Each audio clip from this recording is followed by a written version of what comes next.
Chloe Bennett sat in her small downtown apartment, staring at her phone with nervous excitement.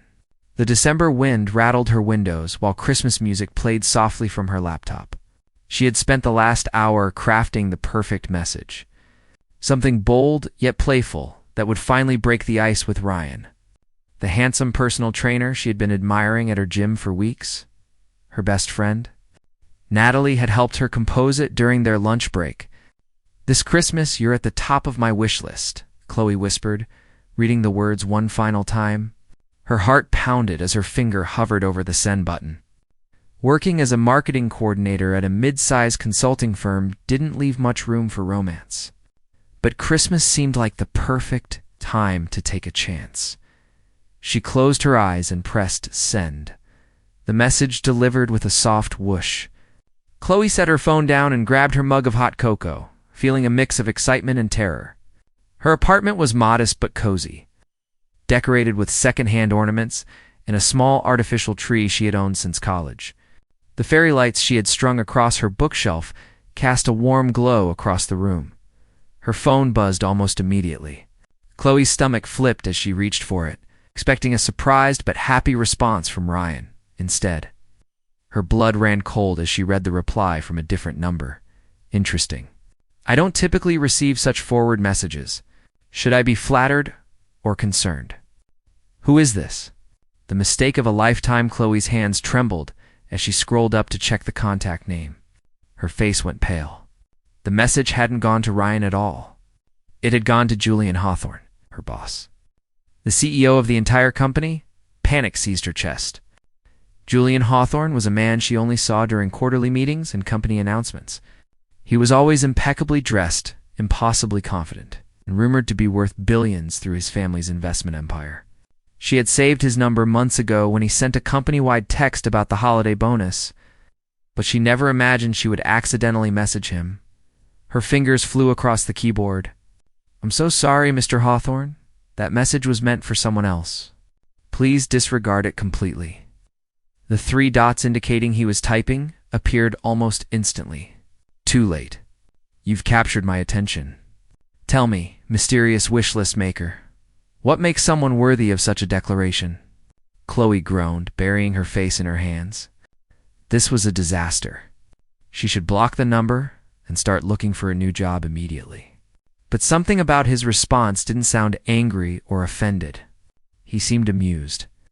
"Really? I'm mortified. Can we please pretend this never happened?" She typed back. "Where's the fun in that? Besides, it's Christmas. Perhaps fate is trying to tell us something. Coffee tomorrow. As your boss, I insist we discuss this wish list situation properly."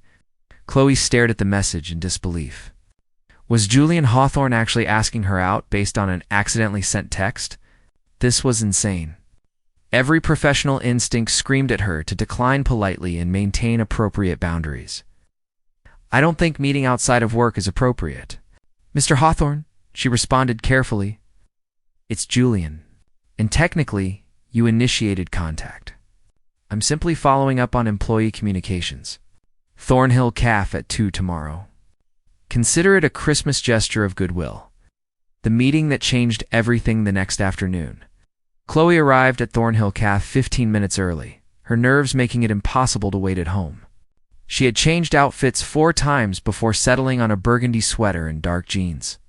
Professional yet casual enough not to seem like she was trying too hard. Her blonde hair was pulled back in a simple ponytail. She wore minimal makeup. The cafe was beautifully decorated with garlands and twinkling lights. Chloe ordered a gingerbread latte and chose a corner table where she could watch the door. At exactly 2 o'clock, Julian walked in. Chloe felt her breath catch. She had seen him before at company events, but never this close.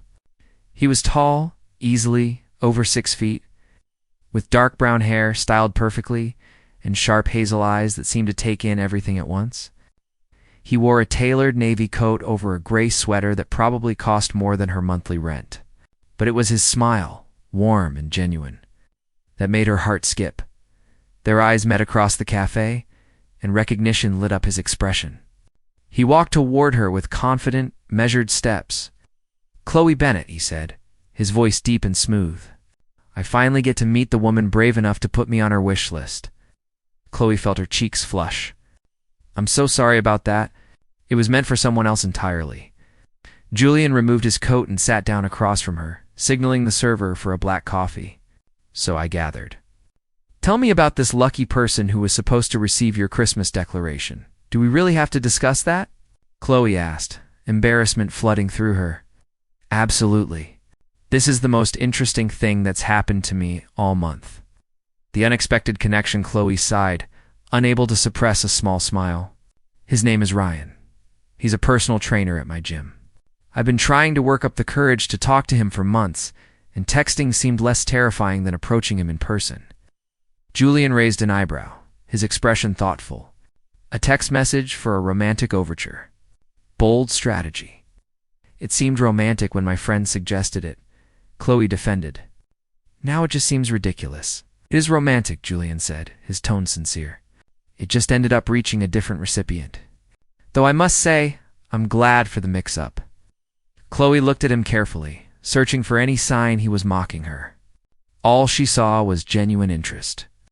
Mr. Hawthorne, I appreciate you being kind about this, but we both know this is wildly inappropriate. You're my boss, Julian, he corrected.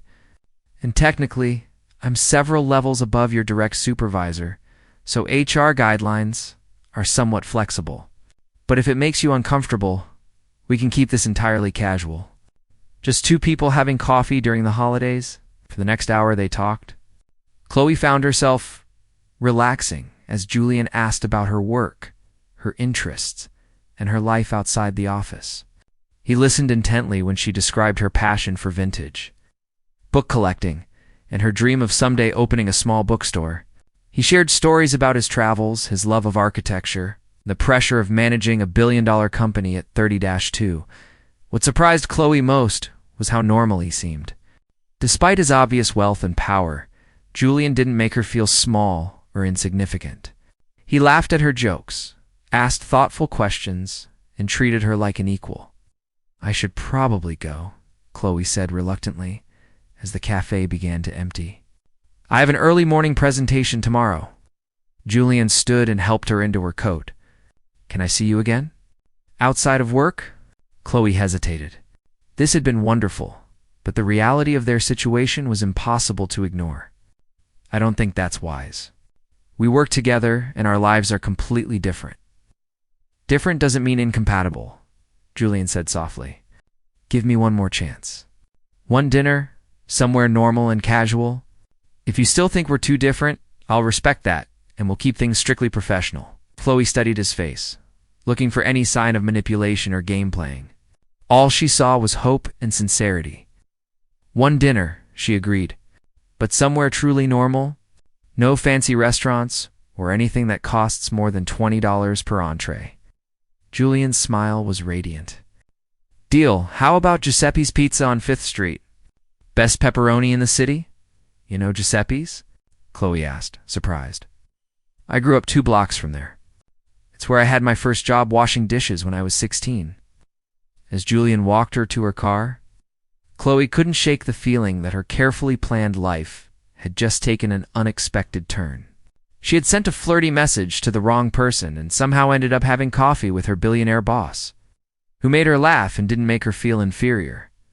Julian kissed her hand goodbye, a gesture that should have seemed old-fashioned but instead felt perfectly right.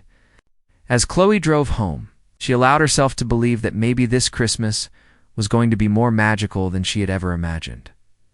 Behind her, Julian stood in the parking lot long after her car disappeared, already planning their next meeting. For the first time in years, the billionaire CEO had found something money couldn't buy, a genuine connection with someone who saw him as just Julian, not Julian Hawthorne of Hawthorne Industries. And it had all started with a message meant for someone else.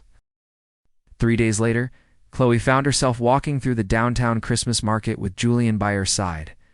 The evening air was crisp and cold, filled with the scent of roasted chestnuts and cinnamon.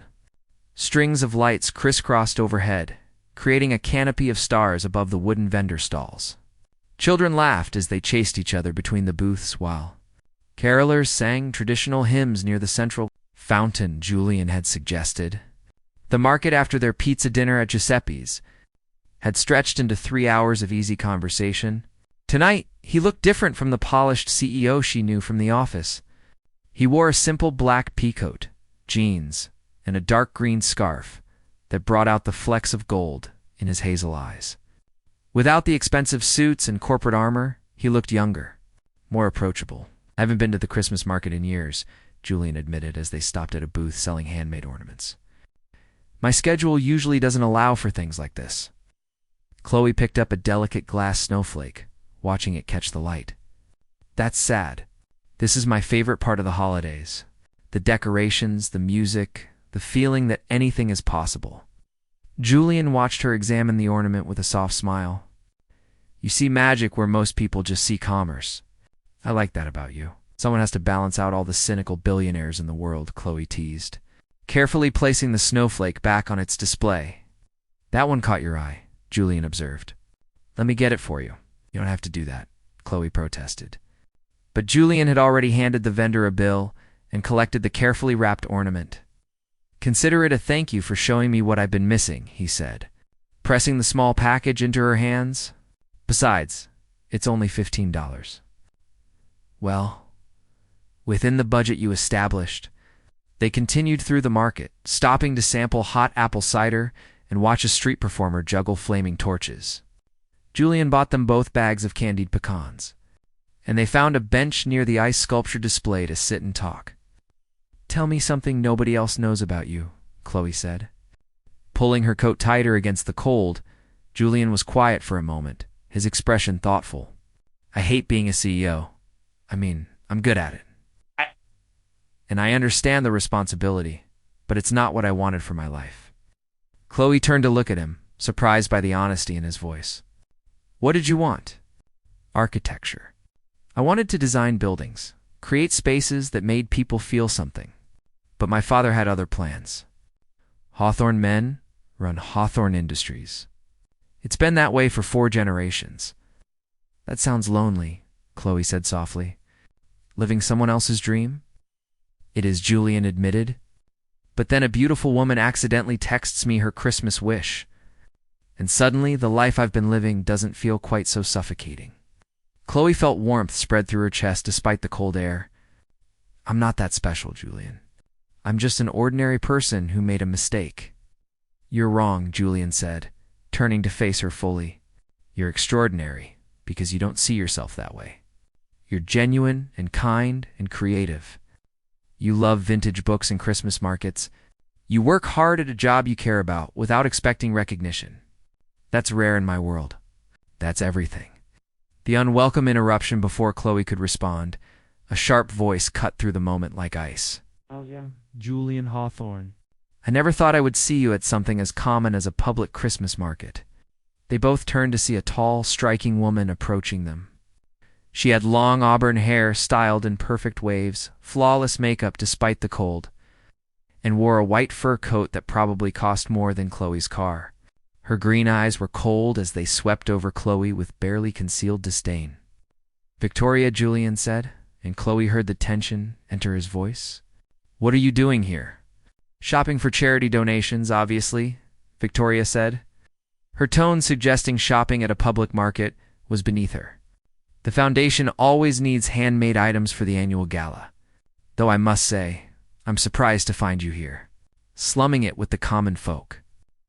"I'm enjoying the market with a friend," Julian said carefully. "Victoria Sterling. This is Chloe Bennett." Victoria's smile was all teeth and no warmth. "How delightful. Tell me, Chloe, how did you meet Julian?" "Through business." "Actually, through a text message," Chloe said, refusing to be intimidated. "A wrong number that turned into something right." Victoria's laugh was sharp and humorless. "How charmingly modern. Though I imagine you Googled him the moment you realized who he was. It must have been quite the jackpot. Discovering your wrong number was worth billions." "Victoria," Julian warned, his voice low and dangerous. "What?" "I'm simply stating facts. We both know how this story goes, Julian. You meet a sweet, ordinary girl who makes you feel normal for a while. You shower her with gifts and attention. Then reality sets in, and she either can't handle your world or she's only interested in your money. Either way, it ends badly. Chloe felt anger flare in her chest, but she kept her voice calm and steady. You don't know anything about me, Victoria? And frankly, the only thing I've learned from this conversation is that money doesn't buy class or kindness. Victoria's eyes flashed with anger. Excuse me? You heard me, Chloe said, standing up to face Victoria directly. Julian is a person, not a bank account. If you can't see that, then I feel sorry for you. You must live a very empty life. Standing her ground, Victoria looked genuinely shocked, as if no one had ever spoken to her so directly before. She turned to Julian with disbelief written across her face. Are you going to let her speak to me that way? Julian stood, moving to stand beside Chloe. Victoria, Chloe is absolutely right. You came over here to be cruel and condescending, and she called you out on it. If anyone should apologize, it's you. I see, Victoria said coldly. So this is serious then? How disappointing. I suppose I should warn you, Chloe, that dating Julian Hawthorne comes with expectations. Charity, galas, business dinners, society events where you'll be judged by every word you say and every outfit you wear. Can you handle that? Or will you crumble under the pressure like all the others? Chloe met Victoria's gaze steadily. I don't know what the future holds, but I do know that if Julian and I decide to pursue this, it will be because we genuinely care about each other. It's not because of social expectations or family obligations. That's something you clearly can't understand. Victoria's jaw tightened. She looked at Julian one last time, something sad flickering behind her anger. She'll break your heart, Julian, or you'll break hers. That's how these fairy tales always end. With that, Victoria turned and walked away, her fur coat swirling dramatically behind her. Chloe watched her go, then turned to Julian with concern in her eyes. I'm sorry if I overstepped. I probably shouldn't have said those things to your friend. Fiancé Julian corrected quietly. And you didn't overstep. You were defending yourself, and you were right. Victoria has always believed that wealth and social status are the only things that matter. It's why we didn't work out. Chloe processed this information, feeling a new understanding click into place. She still has feelings for you. Maybe, Julian acknowledged, but I don't share them. I stopped loving Victoria a long time ago, right around the time I realized she cared more about the Hawthorne name than she ever cared about me. They walked in silence for a few moments, the festive atmosphere of the market feeling somewhat dampened by the encounter. Finally, Julian stopped near a quieter section of the market where a small gazebo stood, decorated with white lights and evergreen garlands. Chloe, he said, taking both her hands in his, Victoria was right about one thing. Dating me comes with complications. There will be people who judge you, who assume you're with me for money, who try to make you feel like you don't belong. If we do this, if we really try to make this work, it won't always be easy. Chloe looked up at him, seeing vulnerability in his eyes that she suspected few people ever witnessed. Nothing worth having is easy, Julian, but I need you to be honest with me. Is this real for you? Or am I just a novelty, someone different from your usual world? The first kiss, Julian's hands tightened around hers.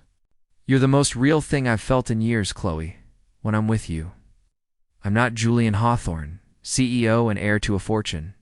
I'm just Julian, a guy who likes architecture and Giuseppe's pizza and Christmas markets. You make me remember who I wanted to be before the world told me who I had to be. I feel the same way, Chloe admitted. When I'm with you, I'm not worried about being impressive or living up to expectations. I'm just myself, and somehow that seems to be enough. It's more than enough, Julian said softly. It's everything. He leaned down slowly, giving her time to pull away if she wanted. But Chloe didn't want to pull away. She rose up on her toes to meet him halfway, and when their lips touched, the rest of the world seemed to fade away. The kiss was gentle at first, tentative and questioning. Then it deepened, becoming something more certain and real. Chloe felt warmth spread through her entire body despite the December cold. Julian's arms wrapped around her waist, pulling her closer, and she let herself sink into the moment completely. When they finally pulled apart, both slightly breathless, Julian rested his forehead against hers. "I haven't felt this way in a very long time," he whispered. "Neither have I," Chloe admitted. "Actually, I'm not sure I've ever felt exactly like this." They stood there in the gazebo, wrapped in each other's arms, as snow began to fall softly around them. The Christmas lights twinkled overhead. Somewhere nearby, the carolers started singing Silent Night. It was a perfect moment, the kind that exists only in movies and dreams. But as Chloe stood there in Julian's embrace, she couldn't quite shake Victoria's warning from her mind. The real world would intrude eventually. There would be complications and challenges. Differences in background and lifestyle that couldn't be ignored forever. For now, though she chose to believe in the magic of the moment, she chose to believe that sometimes wrong numbers led to right places, and that love didn't always follow logical rules about social class or net worth. Julian pulled back slightly, brushing a snowflake from her hair with a tenderness that made her heart ache. "Come to dinner with me tomorrow night. My place? I'll cook. You cook?" Chloe asked with playful skepticism. "I make an excellent pasta carbonara," Julian said with mock indignation. "My Italian grandmother taught me when I was 12. It's one of the few normal skills I have." Chloe smiled, feeling the last of her reservations melting away. "Okay, but if the pasta's terrible, I reserve the right to order takeout." "Deal," Julian agreed, kissing her forehead gently. As they left the Christmas market hand in hand, Chloe felt like she was floating. She had come to the market expecting a simple date with an unexpected man. Instead, she had stood up to his intimidating ex-fiancé, shared her first kiss under falling snow, and agreed to take another step deeper into a relationship that both thrilled and terrified her. Tomorrow would bring new challenges. There would be questions to answer, boundaries to navigate, and a world of complications waiting just beyond this perfect bubble they had created. But tonight, walking through the snow-dusted streets with Julian's hand warm in hers, Chloe allowed herself to simply be happy. Behind them, unnoticed in the shadows of the market, Victoria Sterling watched them go with an expression that mixed sadness, anger, and determination. She pulled out her phone and dialed a familiar number. "Father," she said, when the call connected, "we need to talk about Julian. He's making a mistake, and I think it's time the family intervened." Chloe stood outside Julian's penthouse apartment, her finger hovering over the doorbell. The building was in the most exclusive part of downtown, all marble and glass, with a doorman who had looked at her modest sedan with barely concealed surprise.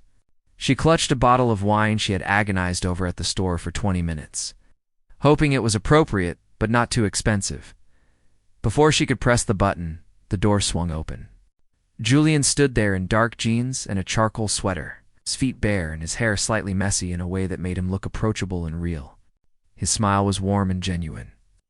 "I heard the elevator," he explained, pulling her inside. "Come in. I hope you're hungry." The apartment took Chloe's breath away, but not for the reasons she expected. Yes, it was large and clearly expensive, with floor-to-ceiling windows offering a stunning view of the city lights. But it was also surprisingly cozy. Books lined the walls, architectural sketches hung in simple frames, and soft jazz played from hidden speakers. The Christmas tree in the corner was decorated with a mix of elegant ornaments and what looked like handmade decorations from childhood. "This is beautiful," Chloe said honestly. "It feels like a home, not just a showplace."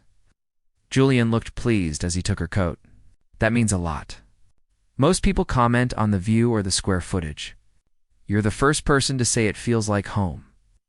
He led her to the kitchen, which was open and modern but somehow still inviting. The scent of garlic and cheese filled the air. On the stove, a pot of water bubbled while a pan of sauce simmered beside it. "Can I help with anything?" Chloe offered, setting down her wine. "You can keep me company and tell me about your day," Julian said, handing her a glass of red wine he had already poured. "The pasta is almost ready." For the next hour, they cooked together and talked. Julian's carbonara was indeed excellent, creamy and perfectly seasoned. They ate at his dining table with candles flickering between them, the city lights twinkling like earthbound stars beyond the windows. "Tell me about your family," Chloe said as she twirled pasta onto her fork. "You mentioned your grandmother taught you to cook, but you never talk much about your parents." Now Julian's expression grew more guarded. My father, Richard Hawthorne, is the chairman of Hawthorne Industries. He's brilliant, ruthless, and absolutely certain that his way is the only way. My mother passed away when I was 15. Cancer. I'm so sorry, Chloe said softly, reaching across the table to touch his hand. Thank you. She was the gentle one, the balance to my father's intensity. After she died, he threw himself into work and expected me to do the same. There wasn't much room for grief or dreams that didn't align with the family business. That must have been incredibly hard, Chloe said. Losing your mother and your future at the same time. Julian looked at her with something like wonder. You understand? Most people just see the privilege and assume everything must have been easy. Privilege doesn't mean the absence of pain, Chloe said. It just means different struggles. They moved to the living room after dinner, settling onto his comfortable couch with fresh glasses of wine. Julian built a fire in the fireplace, and they sat close together, watching the flames dance. Chloe, Julian said after a comfortable silence. My father is hosting the annual Hawthorne Christmas Gala tomorrow night. It's a major charity event, very formal, lots of business associates and society people. I would love for you to come with me as my date. Chloe felt her stomach tighten with anxiety. Julian, I don't know if I'm ready for something like that. Victoria made it pretty clear what your world thinks of people like me. Victoria doesn't speak for everyone, Julian said firmly. And I don't care what anyone thinks.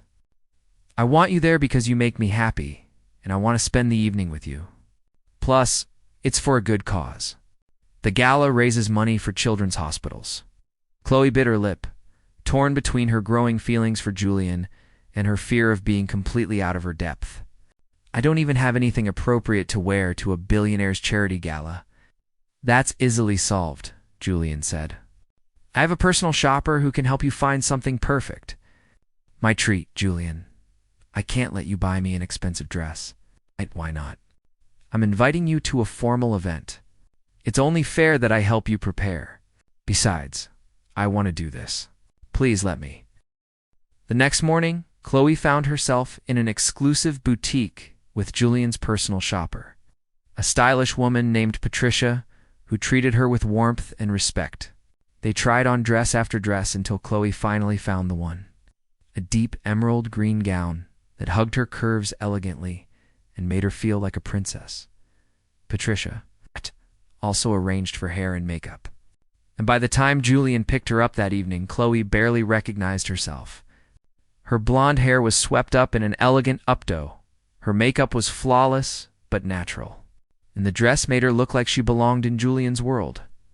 Julian's reaction when he saw her made every moment of anxiety worth it. His eyes widened, and he stood speechless for a moment before finding his voice. Chloe, you look absolutely stunning, he breathed. I mean, you always look beautiful, but tonight you're radiant. You don't look so bad yourself, Chloe said, taking in his perfectly tailored black tuxedo. He looked every inch the billionaire heir, sophisticated and powerful. The gala was held at the Grand Palais Hotel, which Chloe learned was one of Hawthorne Industries' flagship properties. The ballroom was decorated like a winter wonderland with ice sculptures, thousands of white roses, and crystal chandeliers that sparkled like stars. Women in designer gowns and men in expensive tuxedos mingled with champagne flutes, their jewelry catching the light. Chloe felt her confidence waver as they entered. Every person in the room belonged to a world she could only glimpse from the outside. But Julian kept his hand firmly on the small of her back, grounding her. You've got this, he whispered in her ear. Just be yourself. That's all I need you to be. Meeting the family, they had barely made it through the first round of introductions when a commanding voice cut through the crowd. Julian, I need a word. Chloe turned to see an older man approaching them, tall and imposing with silver hair and Julian's same hazel eyes. But where Julian's gaze was warm, this man's eyes were cold and calculating. This had to be Richard Hawthorne. Father Julian said evenly, I'd like you to meet Chloe Bennett. Chloe, this is my father, Richard Hawthorne. Richard's gaze swept over Chloe with the precision of a jeweler appraising a stone and finding it flawed. Miss Bennett. Julian tells me you work in marketing at one of our consulting partners. Yes, sir, Chloe said, extending her hand. It's nice to meet you. Richard shook her hand briefly, his grip firm but impersonal. Julian, might I borrow you for a moment? Business matter that requires your immediate attention. Anything you need to say to me, you can say in front of Chloe, Julian said firmly. Richard's jaw tightened. Very well. I've been informed about your recent relationship. I think it's important we discuss the implications. There are no implications, Julian said, his voice taking on an edge. I'm dating someone I care about. That's all. That's hardly all, Richard said. You're the heir to Hawthorne Industries. Your relationships have consequences for the company, for the family name. This girl comes from nowhere, has no connections, no understanding of our world. She's a liability, Father Julian warned, his voice dangerously quiet. But Richard continued, turning to address Chloe directly. Miss Bennett, I'm sure you're a lovely person in your own sphere, but you must understand that Julian has responsibilities. He needs a partner who can navigate society events, who understands business, who comes from a background that complements rather than complicates his position. I'm prepared to offer you a substantial sum if you'll quietly end this relationship and allow Julian to focus on more suitable prospects. The breaking point, Chloe felt like she had been slapped. The room seemed to spin around her as she processed what Richard Hawthorne had just said. He was offering her money to leave Julian, treating her like a problem to be solved with a checkbook. Father, that's enough, Julian said, his face flushed with anger. But Chloe held up her hand, stopping him. She looked directly at Richard, her voice steady, despite the tears threatening to fall. Mr. Hawthorne, I appreciate your honesty, even if I find your methods insulting. You're right that I don't come from your world. I work hard for every dollar I earn. I live in a small apartment, and I shop at sales. But I have something your money can't buy: integrity. I would never accept payment to walk away from someone I care about. The fact that you would offer it tells me everything I need to know about your values. She turned to Julian, her heart breaking. I'm sorry. I thought I could handle this, but I can't. Your father is right about one thing. We're from different worlds, and maybe those worlds are too far apart to bridge. Chloe, wait, Julian said, reaching for her hand, but Chloe pulled away, tears now streaming down her face. I need to go. I'm sorry. She turned and walked toward the exit, her vision blurred by tears. Behind her, she heard Julian's raised voice. How could you do that? How could you treat her like she's something to be bought and discarded? I'm protecting you, Richard said coldly. And protecting this family? That girl will only bring you pain and embarrassment. No, Julian said, his voice carrying across the ballroom. You're the one causing pain. You've spent my entire life trying to control me, trying to mold me into your vision of what a Hawthorne should be. But I'm done, Father. I'm done living according to your rules. Chloe heard this as she reached the doorway, but she didn't turn back. She couldn't. The pain was too raw. The humiliation too fresh. She had known this fairy tale was too good to be true. Girls like her didn't end up with billionaire princes. That only happened in stories. The Christmas Eve decision Chloe spent the next day in her apartment, ignoring the dozens of calls and texts from Julian. She had called in sick to work, unable to face the office or anyone who might have heard about the disaster at the gala. Natalie came over with ice cream and tissues. But even her best friend's comfort couldn't ease the ache in her chest. You really care about him, Natalie observed as they sat on Chloe's couch, wrapped in blankets. I do, Chloe admitted, but his father was right. I don't belong in that world. I would always be the outsider, the one who doesn't fit. Eventually, Julian would resent me for it. Or maybe you're selling both yourself and Julian short, Natalie suggested gently. Maybe love is worth fighting for, even when it's complicated. Before Chloe could respond, there was a knock at her door. She opened it to find Julian standing there, still in jeans and a sweater, snowflakes dusting his dark hair. He looked exhausted and worried. Please don't shut the door, he said quickly. I know you're angry and hurt, and you have every right to be, but I need you to hear me out. Chloe hesitated, then stepped aside to let him in. Natalie took the hint and gathered her things. I'll call you tomorrow, she said, squeezing Chloe's hand as she left. Once they were alone, Julian and Chloe stood in her small living room, the tension between them thick enough to cut. I quit, Julian said abruptly. Chloe blinked in surprise. What? I resigned from Hawthorne Industries this morning. My father's assistant accepted my official letter an hour ago. I'm done being who he wants me to be. Julian, you can't do that, Chloe said, shocked. That's your family's company. Your legacy. It's his legacy, not mine, Julian corrected. I never wanted it. I stayed because I thought I had to. Because I thought family obligation meant sacrificing my own happiness. But watching my father try to buy you off made me realize something. If I keep living his life, I'll end up just like him. Cold, controlling, and alone. He stepped closer to Chloe, taking her hands in his. I love you, Chloe. I know it's fast and crazy, and we've only known each other for a few weeks. But I love you. You make me want to be the person I was meant to be, not the person I was told to be. And I'm not going to let my father's narrow view of the world cost me the best thing that's ever happened to me. The true Christmas miracle. Chloe felt tears streaming down her face again. But this time, they were different.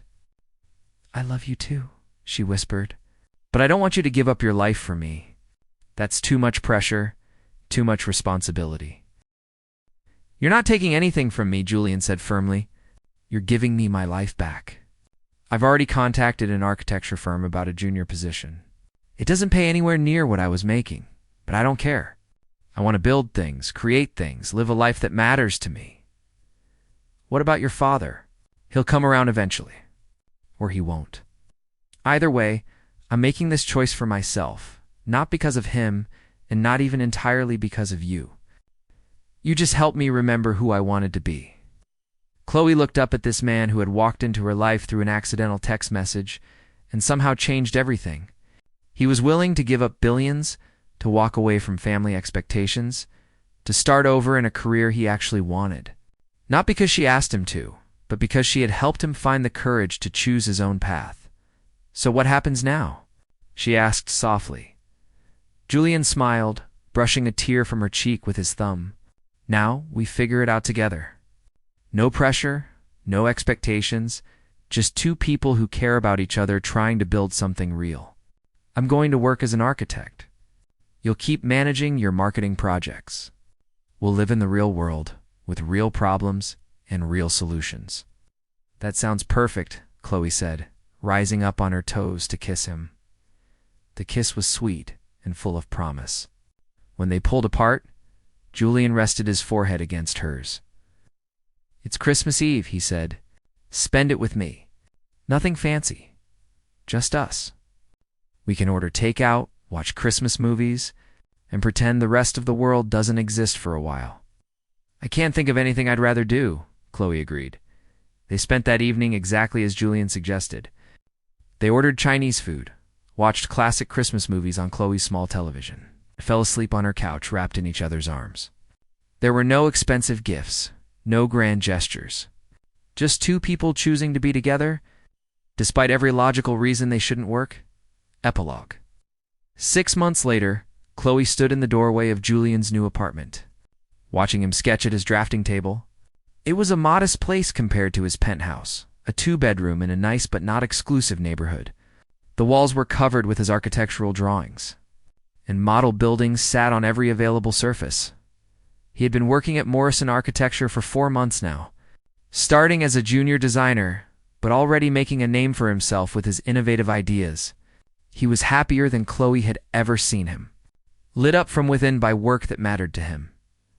Richard Hawthorne had initially refused to speak to his son, furious about the resignation and what he saw as Julian's betrayal. But slowly, grudgingly, he had begun to come around. It helped that Julian's younger sister, Emma, had taken over as CEO and was proving to be brilliant at it. Richard was starting to realize that maybe his rigid vision of the future hadn't been the only path forward. As for Chloe, she had been promoted at work and was now leading her own team. She and Julian had navigated the complications of dating within professional circles. But it turned out that when you weren't a billionaire CEO, those complications were much more manageable. Hey, Julian said, noticing her in the doorway. How long have you been standing there? Long enough to see you completely lost in your work, Chloe said, walking over to wrap her arms around him from behind. I love seeing you this happy. Julian turned in his chair and pulled her onto his lap. I love you. Have I mentioned that today? Only about 5 times? Chloe teased. But I never get tired of hearing it, because I plan to keep saying it for a very long time. They kissed as the afternoon sun streamed through the windows, painting everything in golden light. It hadn't been an easy 6 months. There had been challenges and adjustments, moments of doubt and difficulty, but they had faced everything together. Building a relationship based on genuine connection rather than fantasy or obligation. The accidental text message that had brought them together had seemed like a mistake at first. But as Chloe sat in Julian's arms, surrounded by the evidence of his dreams coming true, she realized it had been the opposite of a mistake. It had been fate giving them both exactly what they needed. Disguised as a wrong number, sometimes the best Christmas wishes were the ones that went to unexpected places. Sometimes wrong numbers led to exactly the right person, and sometimes love really could bridge the gap between 2 different worlds, as long as both people were willing to meet in the middle, outside. Snow began to fall softly, the first snow of the approaching December. Christmas was coming again, and this time, Chloe and Julian would face it together, not as a billionaire and an ordinary girl, but as 2 people who had chosen each other despite every obstacle, and that, they both agreed, was the greatest gift of all. The end.